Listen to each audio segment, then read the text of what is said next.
Way down in the deepest parts of our oceans, places we barely explored, there's hidden treasure. Minerals that could power our electric cars, power renewable energy systems, and even help build the phones in our pockets. But here's the question. Is it worth it? We're talking about deep sea mining, what it is and why it's so controversial, and how companies are trying to make it work without destroying the planet. First off, there are some big challenges. For starters, mining deep in the ocean could seriously mess up marine ecosystems. We're talking about things like sediment clouds that spread for miles and smother sea life, or even disturbing carbon-rich sediments that help regulate our climate. Then there's the technical stuff. Imagine trying to work 6 kilometers underwater. It's pitch black, freezing cold, and the pressure is so intense it could crush most equipment like a soda can. And don't forget the legal drama. Right now, there aren't clear rules for how this should all work. Some governments and environmental groups are even calling for a total ban until we know more. But here's where it gets interesting. Companies are coming up with some pretty creative solutions. For example, Impossible Metals is using robots that act like underwater gardeners. They carefully pick up these mineral-rich nodules without stirring up too much sediment. And then you've got companies like Loke Metals that design tools to gently scoop up nodules while leaving most of the seabed untouched. Think of it like high-tech potato pickers. They're also using real-time monitoring, basically keeping an eye on everything as they go so that they can stop if anything goes wrong. Another cool thing, some companies are actually working with scientists and local communities to figure out how to do this responsibly. They're studying ecosystems before they start mining to avoid areas that are too sensitive. And after mining, some are even talking about ways to help nature bounce back, like planting artificial reefs or seaweed farms to restore habitats. So here's where we're at. Deep sea mining could help us get the materials we need for clean energy and tech, but it also comes with some serious risks. The big question is whether we can do it without causing more harm than good. What do you think? President Trump has issued a executive order. It is called Unleashing America's Offshore Critical Minerals and Resources. Basically, it's talking about seabed mining. In it, for the background, it says United States has a core national security and economic interest in maintaining leadership in deep sea science and technology and seabed mineral resources. United States faces unprecedented economic and national security challenges in securing reliable supplies of critical minerals independent of foreign adversary control. Okay, so you're hearing all of that. And you saw from, I just did you at the beginning a clip from somebody called Energy and Mining Innovation. And I'm going to show you something from Reuters on this issue. Basically, to give you an idea of my thought processes on this, I don't know if any of you remember the TV show Sequest. And I know that sounds strange and, oh, but you're conservative and why would you be paying attention to that show? That was kind of liberal back in the day. Well, if you've never seen Sequest, it gives you an idea of what could happen if we start actually utilizing the ocean to live, to work, many things. And I'm not saying that these communities will necessarily fall under whatever green dream that people have, but I think it's interesting. But at the same time, I'm just one person, and I'm a redneck from East Tennessee. So while, yes, I currently live in Virginia Beach and I love the ocean, I think this is something that everybody should pay attention to. I think this is talking about an economic tool that could help our country, but at the same time, I want to hear your opinion. So let me show you this clip from Reuters, and then I'm going to talk a little bit more about this. Howdy, y'all. This is Paul, the Redneck Thinker. What we have here is a channel to communicate. I want you folks to be thinking by the time you leave my videos. Why? Because I'm tired of people talking via what other people tell them to think. So, watch my video and enjoy the chance to think for yourself. Deep in the Pacific Ocean, there are potato-shaped rocks that are key for the fight against climate change.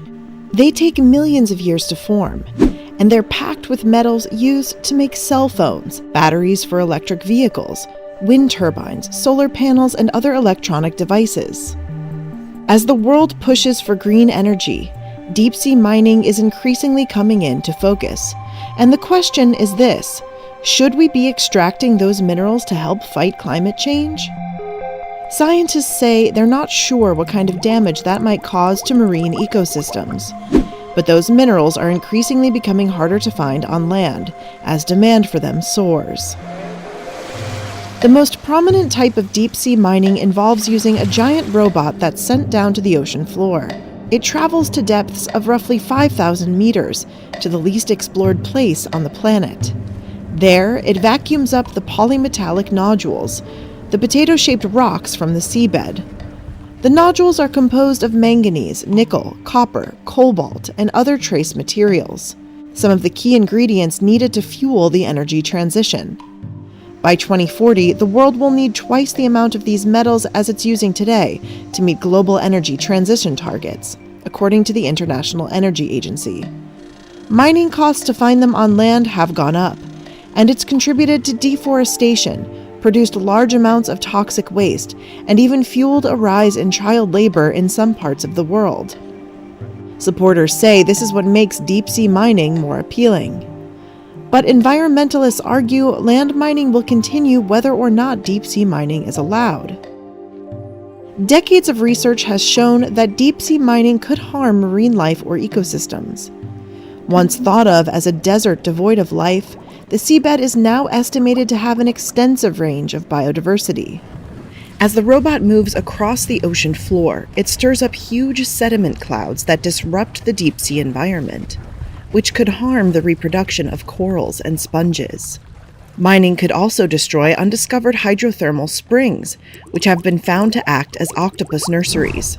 It's also targeted at inactive hydrothermal vents, which exist near active vents and are part of unique habitats. For example, the scalyfoot snail calls active vents home and is now the first animal to be listed as endangered due to the risk of deep-sea mining. Any country can allow deep-sea mining in its territorial waters. Japan, Norway, and the Cook Islands are close to allowing it.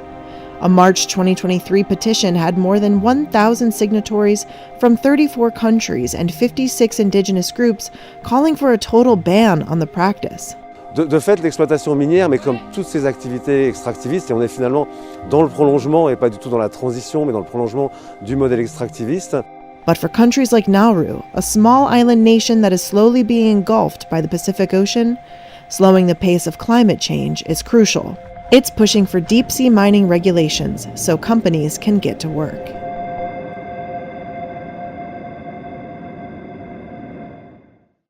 Okay, there really does seem to be some positives. There really does seem to be some negatives in all of this.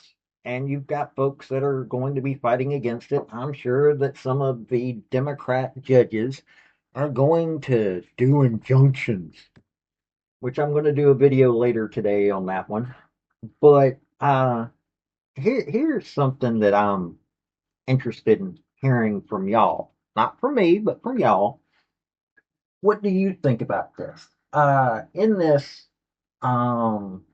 within 60 days, this is from the executive order, within 60 days of the date of this order, the Secretary of Commerce shall, acting through the Administrator of the National Oceanic and Atmospheric Administration, NOAA, in other words, and in consultation with Secretary of State and Secretary of Interior, acting through the Director of the Bureau of Ocean Energy Management, expedite the process for reviewing and issuing seabed mineral exploration licenses and commercial recovery permits in areas beyond national jurisdiction under the Deep Seabed Hard Mineral Resources Act, and it lists what it is, consistent with applicable law. An expedited process consistent with applicable law shall ensure efficiency and predictability and competitiveness for American companies in coordination with Secretary of Interior and Secretary of Energy, and in consultation with heads of other relevant agencies, provide a report to the Assistant to the President for Economic Policy and the Chair of National Energy Dominance Council. And